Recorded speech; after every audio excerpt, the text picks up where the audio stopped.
ছোটবেলায় ঠাকুমার ঝুলি পড়েন নাই বা শোনেন নাই এমন লোক খুঁজে পাওয়া দুষ্কর। ঠাকুমার ঝুলির যে লেখক দক্ষিণারঞ্জন মিত্র মজুমদার, তিনি কিন্তু এই স্কুলেরই শিক্ষার্থী ছিলেন, সন্তোষ জাহ্নবী হাই স্কুল। এই স্কুলটার ইতিহাস খুবই প্রাচীন।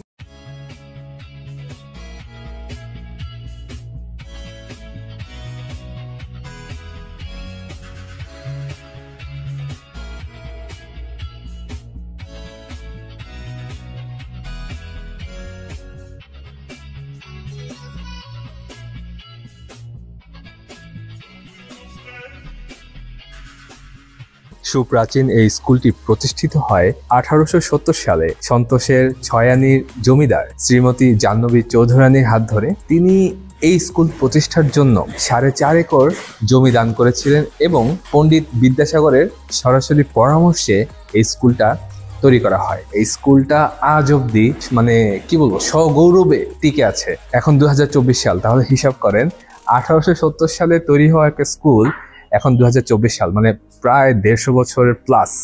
এই স্কুলের বারান্দা দিয়ে হাঁটলেও তো একটা অন্যরকম ফিলিংস আসে যে এখান দিয়ে 100-150 বছর আগে অন্যরকম মানুষরা হেঁটে যেত। এগুলো ভাবলেও তো অবাক লাগে। ইতিহাস আসলে খুবই ইন্টারেস্টিং। ইতিহাস নিয়ে পড়তে ভালো লাগে, যদিও পড়ালেখা করি টেক্সটাইল ইঞ্জিনিয়ারিং নিয়ে, তারপরেও ইতিহাস ঘাটলে ভালোই লাগে। কমেন্ট করে জানাবেন ভিডিওটা কেমন লাগলো।